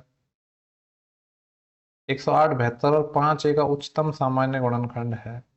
देखो यार ये क्वेश्चन ना मेरे को इसकी लैंग्वेज थोड़ी सी क्लियर नहीं हो रही, एग्जैक्टली क्या कहना चाह रहा है मैं समझ नहीं पा रहा हूँ। इस क्वेश्चन को बाद में देखेंगे, अभी अगले क्वेश्चन की बात करते हैं। डीआई का क्वेश्चन है ये, क्या पूछा है कि निम्नलिखित में से किस वर्ष में कंपनी वाई के लिए पिछले वर्ष के उत्पादन की तुलना में प्रतिशत वृद्धि या जो गिरावट है वो क्या है, मैक्सिमम है, ठीक है। गिरावट की ये पूछ रहा है कि किस वर्ष में कंपनी वाई के लिए। पहली बात तो कंपनी वाई की बात करता हूँ तो जो मिड वाली वैल्यू है, ये जो ऑरेंज कलर से है या जो भी कलर है, कलर की मेरे को इतनी पहचान नहीं है, ये वाला जो कलर है इसके बारे में बात कर रहा है कि जो परसेंटेज गिरावट है या फिर वृद्धि है वो क्या है लास्ट ईयर के कंपैरिजन में मैक्सिमम है, तो बाई ऑप्शन बनाएंगे हम, ठीक है। जैसे कि देखो अगर 16 तो वैसे ही आंसर होने वाला नहीं है, क्योंकि लास्ट ईयर से कंपैरिजन करना है ना, तो 16 तो होगा ही नहीं। अगर मैं 17 की बात करूं तो 17 में देखो 25 से 35 हो रहा है, रेशियो की बात करता हूँ तो 5 5 25 5 7 35, 5 से 7 हो रहा है, 2/5 यानी 40% बढ़ रहा है 2017 में। हाँ अगर मैं बात करूँ 18 की, तो 18 में क्या हो रहा है 35 से 35 ही आ रहा है, यानी 18 में तो कोई चेंज ही नहीं आ रहा है 17 कंपेरिजन में, तो ये नहीं होगा। और अगर मैं बात करता हूँ 19 में, तो 2019 में कंपैरिजन देखना 2018 के कंपैरिजन में, 2000 यहाँ पे है ये वाला 35 है और 19 में 40 है, 35 से 40 हुआ है, 5 बढ़ा है, मैक्सिमम तो नहीं हो सकता ये 19 वाला। और 16 वाला तो होगा नहीं, तो ऑप्शन जो 2017 है इसी में मैक्सिमम चेंज आ जाएगा 40%। ठीक है, नेक्स्ट क्वेश्चन को देखते हैं। बोल रहे हैं कि 364 और 724 है इसका महत्तम समापवर्तक। महत्तम समापवर्तक मतलब HCF अपन को फाइंड करना है। ठीक है, HCF फाइंड करना है, बाई ऑप्शन बना लेंगे, चाहे तो हम नॉर्मली बना सकते हैं पर बाई ऑप्शन ही बना लेंगे। देखो सबसे बड़ा फैक्टर लेना है, तो पहले अपन ट्राई करेंगे कि सबसे बड़े ऑप्शन को मैं उठाऊं। सबसे बड़ा ऑप्शन मेरे को 364 नजर आ रहा है। 364 का भाग 364 में तो चले जाएगा, लेकिन क्या 724 में जा पाएगा? नहीं, क्योंकि 300 का डबल करता हूँ 600 और 64 का डबल करता हूँ तो 128। यानी ये 724 का मल्टीपल नहीं है, मल्टीपल ही नहीं है तो फैक्टर कहाँ से हो जाएगा? ये नहीं हो सकता, इससे बड़ा 6 है। अब देखो 3 और 6, 9 और 4 13 है, 3 से डिविजिबल नहीं है तो 6 से नहीं हो सकता। इसके बाद 4 की बात करूँ तो 4 से है, क्योंकि लास्ट 2 डिजिट 4 से हैं। 24 की बात करूँ तो ये भी है, तो यही अपना आंसर हो जाएगा, क्योंकि सबसे बड़ा लेना है ना तो 4 आ जाएगा। जहाँ ऑप्शन से क्वेश्चन बन रहे हैं बना लेने चाहिए, क्योंकि ज्यादा सही है। ठीक है, इसके बाद ये जो क्वेश्चन है इसमें बोल रहा है कि 12 सेंटीमीटर त्रिज्या वाले वृत्त पर बाह्य बिंदु ए से एक स्पर्श रेखा खींची जाती है। ये एक सर्कल है, ये मान लो एक कोई अपना पॉइंट है ए, यहाँ से अपन ने एक टेंजेंट खींच दी। ठीक है, इस तरीके से मान लो एक टेंजेंट हमने खींच दी है, और यदि स्पर्श रेखा की लंबाई 5 है। ठीक है, मैं मान लेता हूँ कि ये जो टेंजेंट है इसको इस पॉइंट पर काट रही है, ये अपना पॉइंट पी है, और इसकी जो लंबाई है वो 5 है। कोई और कलर लेता हूँ, 5 सेंटीमीटर इसकी लंबाई है। और वृत्त के केंद्र बिंदु ए, वृत्त के केंद्र से बिंदु ए की दूरी, ठीक है, मान लो इसका सेंटर है, तो यहाँ से ये जो ये वाली दूरी है इसके बारे में पूछा है। बेसिकली टेंजेंट सेकंड थ्योरम अपनी इसमें लगेगी, कितनी होगी? ठीक है, और रेडियस कितनी थी इसकी? 12 थी। ये वाली दूरी 12 है, ये वाली दूरी 12 हो जाएगी। आपको पता है, जैसे अगर इसको मैं नाम दे दूं, लेट से कि इसको बी मान लो, इसको सी मान लो, तो टेंजेंट का स्क्वायर यानी पी ए का जो स्क्वायर होता है ये बराबर होता है ए से सी की दूरी और ए से बी की दूरी। तो ये कितना हो जाएगा? 25 बराबर। सही तो मैं कर रहा हूँ ना? स्पर्श रेखा की लंबाई 5 है। ठीक है, ए सी की जो लेंथ है नहीं पता है। ठीक है, तो इसको मैं मान लेता हूँ कि एक्स है, या ए सी रहने दो या एक्स मान लो। ए बी की लेंथ, देखो ए बी की कंप्लीट लेंथ कितनी होगी? 12 + 12 24, और ये और यानी 24 + x हो रहेगी।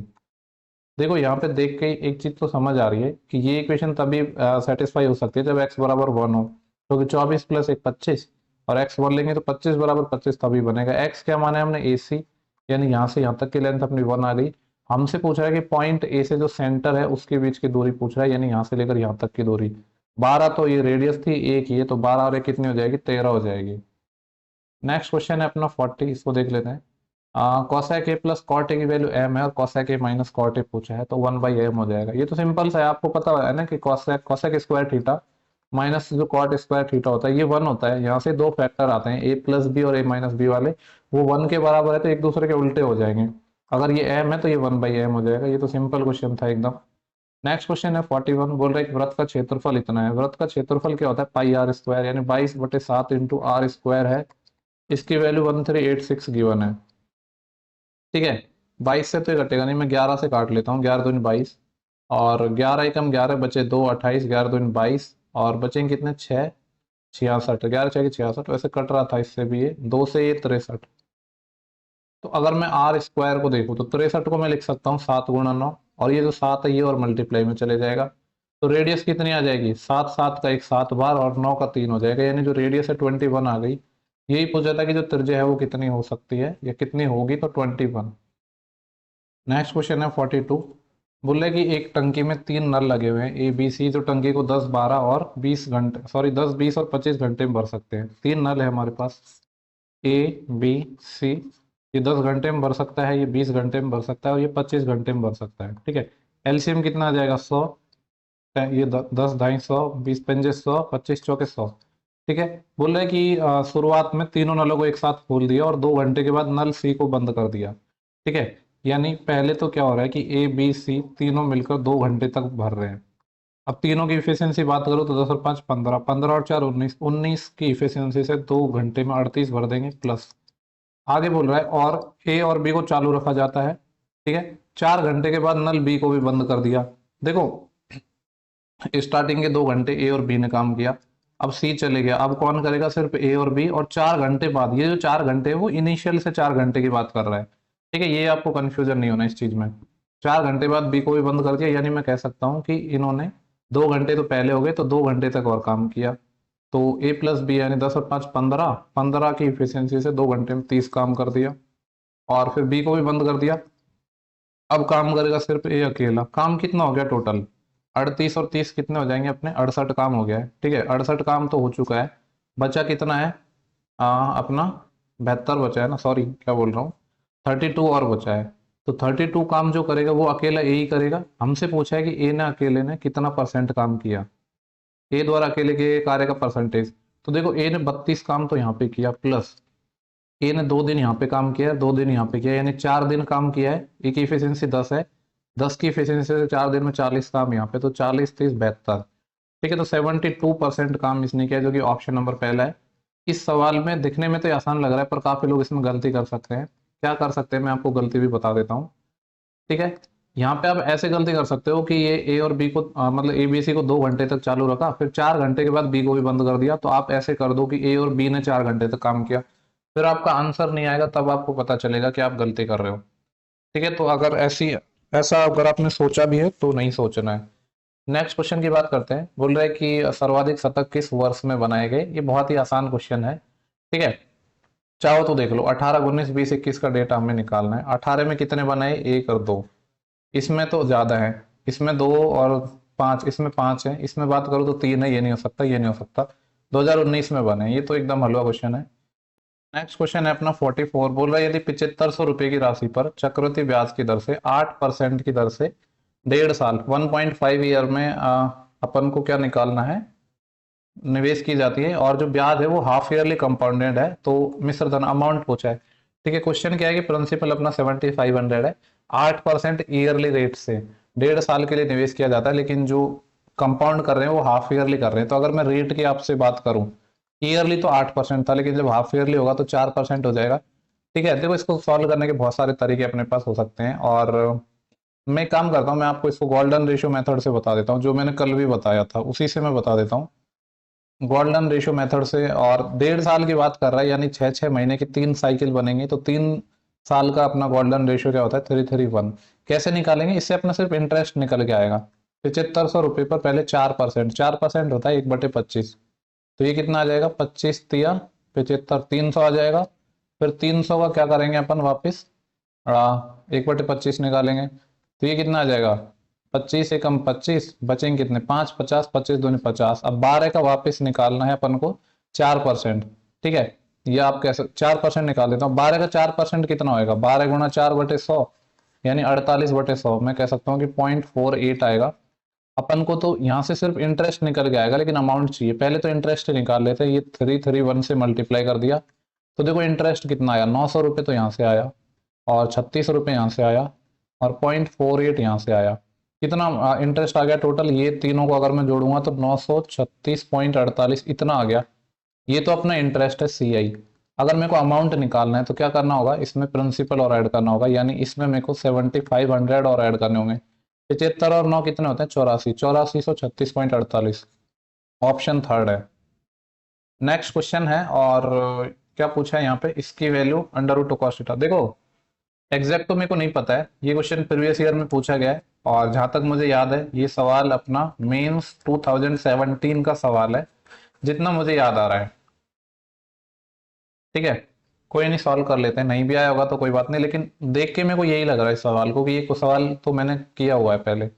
Cos theta plus sine theta की value under root 2 cos theta है, और अपन को चाहिए cos theta minus sine theta. ठीक है, यहाँ पे मैं चलो लिख देता हूँ cos theta plus sine theta, इसकी वैल्यू अपने पास है अंडर रूट 2 कॉस थीटा, और जो मुझे वैल्यू चाहिए वो चाहिए cos theta minus sine theta की। ठीक है, लेट्स से कि मैं मान लेता हूँ कि इसकी वैल्यू x आएगी।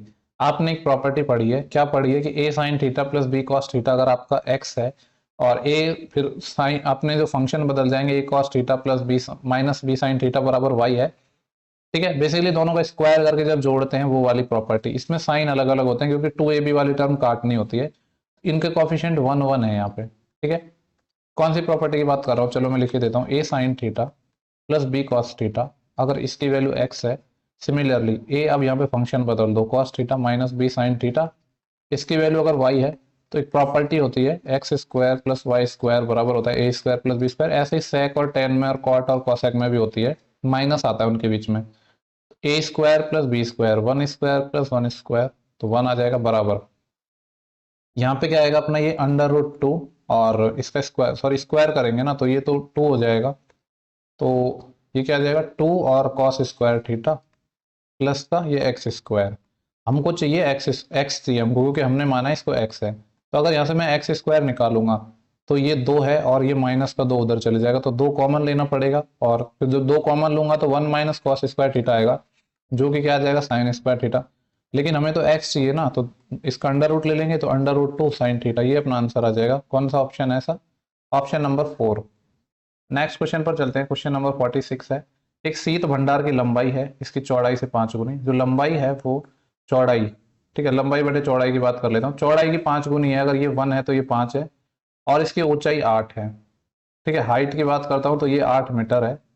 इसके चारों दीवारों दरवाजों सहित का क्षेत्रफल 720 है। शीत भंडार का संपूर्ण पृष्ठ क्षेत्रफल टी ऐसे निकालना है। बेसिकली ये जो भी शेप है ये अपनी क्यूबॉइड के बारे में बात कर रहा है, ये घनाभ के बारे में हमसे बात कर रहा है। ठीक है, आपको एक चीज पता है, इसके साथ कोई वेरिएबल मानना पड़ेगा, जैसे इसके साथ एक्स में मान ले रहा हूं। तो एक चीज आपको पता है कि जो रूम होता है, बेसिकली 4 दीवारें हैं, उसका जो एरिया होता है वो क्या होता है 2H L+B, ये होता है ना। इसी की तो वैल्यू अपन को कितने गिवन है 720 गिवन है। यहाँ से सिर्फ मेरे को हाइट पता है, तो 2 हाइट की वैल्यू मैं रख दे रहा हूँ 8, L+B तो 5 और एक ये कितना आ जाएगा 6x इक्वल टू 720। यहाँ से अपना x निकलेगा, कलर चेंज कर लेता हूँ। देखो 8 से ये मैं काटूंगा तो 8 नाम 72 90, और 6 से इसको काटूंगा तो ये 15 टाइम कट जाएगा। यहाँ से क्या बचा मेरा 2x की वैल्यू 15 है, तो x की वैल्यू बात करूँ तो 15/2 आएगी। आएगी कि नहीं? पूछा क्या है शीत भंडार का संपूर्ण पृष्ठ क्षेत्रफल, टोटल सरफेस एरिया निकालना है। देखो अगर मेरी ये 15/2 आई तो यहाँ से लंबाई भी निकल जाएगी, कितनी 5 का 15/2, और जो चौड़ाई है वो तो सिंपली 15/2 ही आ जाएगी। एल बी एच मेरे पास तीनों चीज आ चुकी है, मेरे को निकालना है total surface area. Total surface area होता है twice of l b plus b h plus h l. आपको पता है जो क्यूबॉइड है या जो घनाभ है उसका टोटल सरफेस एरिया अपना यही होता है। वैल्यू रख के यहाँ पे सॉल्व करना है बस। तो 2 इंटू एल कितना है मेरे पास, ये आ जाएगा 15/75/2, और बी है मेरे पास 15/2। देखो इस सवाल में बस कैलकुलेशन है, बाकी ज्यादा कुछ है नहीं। तो कैलकुलेशन है तो थोड़ा इंपॉर्टेंट तो है ही, और थोड़ा सा टाइम टेकिंग भी होगा। एल बी को मल्टीप्लाई करूंगा तो 15/75, 7 हासिल 15 से 105, 105 में जब 7 जोड़ता हूं तो 112 divide by 4 plus l b हो गया। अब मेरे को चाहिए बी एच, तो 15/2, और 15/2 के साथ क्या चाहिए मेरे को एच, यानी 15/2 इंटू 8, तो 2 से ये 4 टाइम कट जाएगा, 15 चौके 60, 60 ही आ गया, प्लस एच एल। एच मेरे पास 8 है और एल मेरे पास कितना है 75/2 है। तो 75/2 को जब मैं 8 से मल्टीप्लाई करूंगा तो ये 4 टाइम कट जाएगा, तो 75 × 4 आएगा। 70 होता तो उसका 4, ये कह सकते हैं कि 75 का 4 टाइम कितना होगा 300 हो जाएगा ना, ये 300 आ जाएगा। इस सबको अगर मैं ऐड करूं, और देखो ये 1100/25 है, थोड़ा सा मैं और नीचे स्क्रॉल कर ले रहा हूँ। ये 1100/25 है, इसमें 4 का भाग दूंगा तो ये कितना आएगा 4 दूनी 8, बचेंगे 3, 32, 4 8 32, 4 एकम 4, और 1/4 मतलब 0.25 इतना आएगा ये। और ऐसे ये अपना 60 है और ये 300 है, तो 360 और आ जाएगा ये। ठीक है, इस टोटल को अगर मैं ऐड करूंगा तो ये कितना आ जाएगा 1, 8 और 6 14, 1 असिल 3 और 2 5 और 1 641.25। लेकिन इसका डबल भी करना है तो आगे 2 और लग रहा है। तो देखो 600 का डबल 1200, 41 का डबल 82, तो 1282, और 0.25 का डबल 5.5, 1282.5 आना चाहिए। ऑप्शन नंबर पहला है। ठीक है, अच्छा क्वेश्चन था। नेक्स्ट क्वेश्चन पर चल रहा हूँ। ये जो कैलकुलेशन हमने किए यहाँ से मिटा देते हैं, क्योंकि इस क्वेश्चन को भी तो सॉल्व करना है। ओके, यहाँ पे हमसे क्या बोल रहे हैं कि 3 असमान भागों की यात्रा में कार है पहले 200 किलोमीटर। बेसिकली इसमें क्या पूछा है, ओके इसमें एवरेज स्पीड दे रखी है, शायद पढ़ लेते हैं। कि एक कार है पहले भाग में 200 किलोमीटर की दूरी चलती है और 4 घंटे में तय करती है। तो मैं कह सकता हूँ कि जो इसकी स्पीड है वो कितनी रही होगी 200/4 यानी 50 किलोमीटर पर आवर। जबकि दूसरे भाग की 162 किलोमीटर की जो डिस्टेंस है उसको ये चलती है 15 मीटर पर सेकंड से। 15 मीटर पर सेकंड है, किलोमीटर पर आवर में बदलूंगा तो 18/5, क्योंकि सारा डेटा किलोमीटर पर आवर में ही है। 5 से 3 यानी 54 किलोमीटर पर आवर इसकी स्पीड है। और अगर टाइम की बात करो तो कितना टाइम लेगी 54 के हिसाब से, देखो 54 का 3 गुना 162 होता है, यानी 3 घंटे लेगी ये। और अंतिम भाग की जो रिमेनिंग दूरी है, शेष दूरी को 4 घंटे में तय करती है। टाइम दे रखा है 4 घंटे, और यदि पूरी यात्रा के लिए अपन को एवरेज स्पीड, इन सब की एवरेज स्पीड भी गिवन है 50 किलोमीटर पर आवर। तो पूछ रहा है यात्रा के तीसरे भाग में जो डिस्टेंस चली थी वो क्या है, ये अपन से यहाँ से गायब है, ठीक है। और टोटल अपन को, अच्छा टोटल डिस्टेंस कितनी थी, पहले भाग, तीन असमान भागों की यात्रा में एक कार पहले भाग की 200 किलोमीटर, पहले भाग की 200 किलोमीटर की दूरी इतनी, जबकि दूसरे भाग की इतनी, और ठीक है। अपन को यहाँ पे क्या निकालना है, एवरेज स्पीड चाहिए ना। तो देखो एवरेज स्पीड तो 50 गिवन है। टोटल डिस्टेंस, अगर टोटल डिस्टेंस की मैं आपसे बात करूं तो टोटल डिस्टेंस क्या होगी, 200 किलोमीटर तो पहले केस में चली, प्लस 162 इस केस में चली, प्लस इस केस की बात करूं तो मैं यहाँ मान लेता हूँ कि इसकी जो एक्स स्पीड से इसने चली, एक्स स्पीड से 4 घंटे में कितनी दूरी चलेगी, 4x, divide by total time. Total time कितना होगा, देखो 4 घंटे ये, 3 घंटे ये, 7 और 3 घंटे ये, 4 4 8 3 11 घंटे। इधर मल्टीप्लाई करूंगा तो 11 पंजे 55, 550, और इसमें से इसको इधर माइनस कर दूंगा, कितना 200 और 100, 362। इसकी वैल्यू मेरे पास 4x है। यहाँ से देखो तो ये कितना आएगा अपना, 10 में से 2 गया तो 8, यहीं कैरी बढ़ जाएगी, और 15 में से 7 गया तो 8, यहीं कैरी बढ़ जाएगी, 5 में से 4 गया तो 188 की वैल्यू 4x है। तो यहाँ से x निकालूंगा तो कितना आएगा, 4 चौके 16, बच्चे 2, 4 से 28। यानी जो थर्ड पार्ट था उसमें जो इसकी स्पीड थी जो हमने x मानी थी वो है 47 किलोमीटर पर आवर। ये भी थोड़ा सा ठीक क्वेश्चन कह सकते हैं इसको। नेक्स्ट क्वेश्चन है, रवि और शिव हैं जिनकी मासिक आय 1 और 2 के अनुपात में है, इनकम की बात कर रहे हैं 1 और रेशियो 2 में है, और जो इनका एक्सपेंडिचर है, जो व्यय है, वो 1 और 3 के अनुपात में है। क्रॉस प्रोडक्ट मेथड लगाएंगे, 4000 यहाँ पे बचा रहा है, प्रत्येक माह में 4000 की बचत करता है दोनों, ठीक है। क्रॉस प्रोडक्ट मेथड क्या कहता है, इन दोनों का क्रॉस मल्टीप्लाई, इन दोनों का क्रॉस मल्टीप्लाई, उसका डिफरेंस, 3 और 2 1, 1 यूनिट की वैल्यू कितनी आएगी, 1 गुणा 4000, 3 गुणा 4000, तो 12 माइनस 4 8000, 1 यूनिट के लिए 8000 आगे। पूछ रहे शिव की मासिक आय कितनी है, शिव कौन सा था, दूसरा वाला, यानी 2 की वैल्यू चाहिए, 1 की वैल्यू 8000 है, 2 की वैल्यू 16000 आ जाएगी, option number 4। Question number second last है, 5 अंकों की वह सबसे बड़ी संख्या कौन सी होगी जो 13, 15, 18 और 21 से विभाजित होगी, तो वो क्या होगी, एलसीएम ऑफ, ठीक है। अगर ट्रेडिशनली निकालना चाहेंगे तो इस तरीके से आएगा, एलसीएम ऑफ 13, 15, 18, 21, और इसका हम कुछ के टाइम लेंगे, ठीक है। देखो मैंने ऐसा सेम सवाल लास्ट शिफ्ट में भी कराया था, अगर आपने वो वीडियो देखा है तो, ठीक है। अगर मैं इसको ऑप्शन से बनाने का ट्राई करता हूँ, हालांकि ऑप्शन से भी टाइम तो लगेगा, ऐसी बात नहीं है, पर देखो सबसे बड़े नंबर की बात कर रहा है तो पहले तो देखेंगे कि ये तीनों और चारों ऑप्शन है ना, इसमें सबसे बड़ा नंबर क्या नजर आ रहा है आपको। तो अगर मैं कहूँ तो मेरे को जो सब, एक मिनट यहाँ, सबसे जो बड़ा नंबर नजर आ रहा है वो क्या है मेरा, 99,000 वाला ये है। अगर ये नंबर सबसे बड़ा हुआ 5 अंकों का तो इन सब से डिविजिबल होगा, होना चाहिए कि नहीं। इसमें देखो काफी सारे हैं अपने, जैसे मैं 13 में बात करूँ तो 13 एक प्राइम है, यहाँ पे 5 आएगा, 18 में आपका 9 भी छिपा है, 21 में आपका 7 भी छिपा है, 3 भी छिपा है, तो किसी भी एक से आपको अगर नहीं होगा तो कटेगा नहीं, ठीक है। तो हम इसको वेरीफाई करके देखते हैं, जैसे कि यहाँ पे 9 भी आ रहा है, 3 भी आ रहा है, तो सम ऑफ डिजिट ही पहले करके देख लेते हैं, 9 9 3, तो 3 से तो कटेगा, 7 से चेक करो क्या,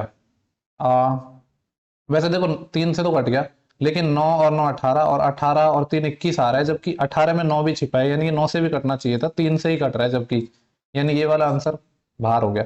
99,000 के बाद सबसे बड़ा नंबर मेरे को जो ऑप्शन में नजर आ रहा है वो अपना है 98,280, इसको चेक करेंगे। देखो अगर मैं बात करूं 9 और 8 17, 17 और 2 19 8 27, 9 से कट रहा है, 9 से कट रहा है, और 18 में एक 2 भी छिपा है, तो 2 से तो ये कट ही रहा है, 9 से भी कट रहा है, यानी 18 से तो ये कट ही जाएगा, ठीक है। ये सारे ऑप्शन को एक एक करके हम वेरीफाई करेंगे, 18 से ही कट जाएगा।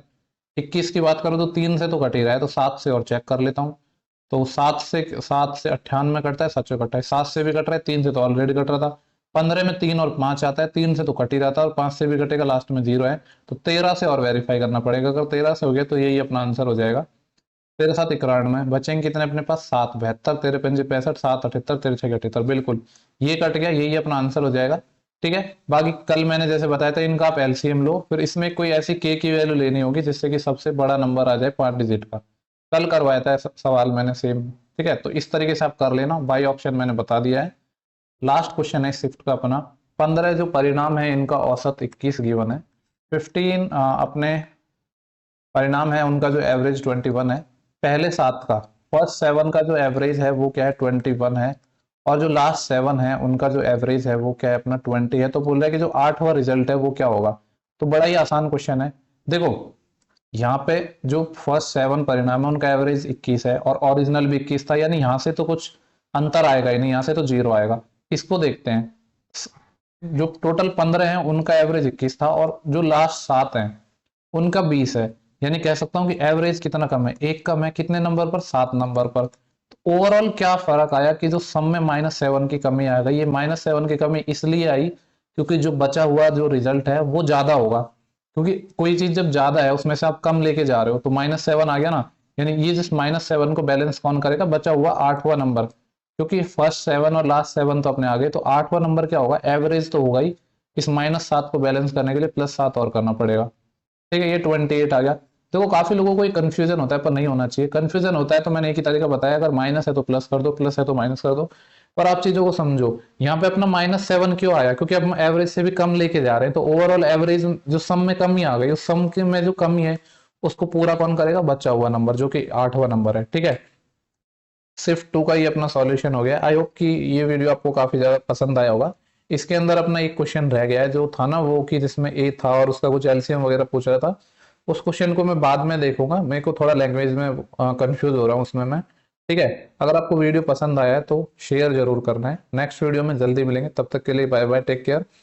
और एक और न्यूज़ है आपके लिए कि शायद जो सीजीएल 22 के लिए अपना जो 2022 के लिए जो नोटिफिकेशन एक बीच में वायरल हुआ था 37 या 39,000 प्लस वैकेंसी का, वो शायद सही है। क्योंकि अब एक आरटीआई का रिप्लाई आया है, उसमें कुछ आरटीआई मतलब 5,000 वैकेंसी है कुछ डिपार्टमेंट में, उसके अंदर जो वैकेंसी है, नंबर ऑफ वैकेंसी सेम है उस पीडीएफ के अंदर भी और अभी जो आरटीआई का रिप्लाई आया है।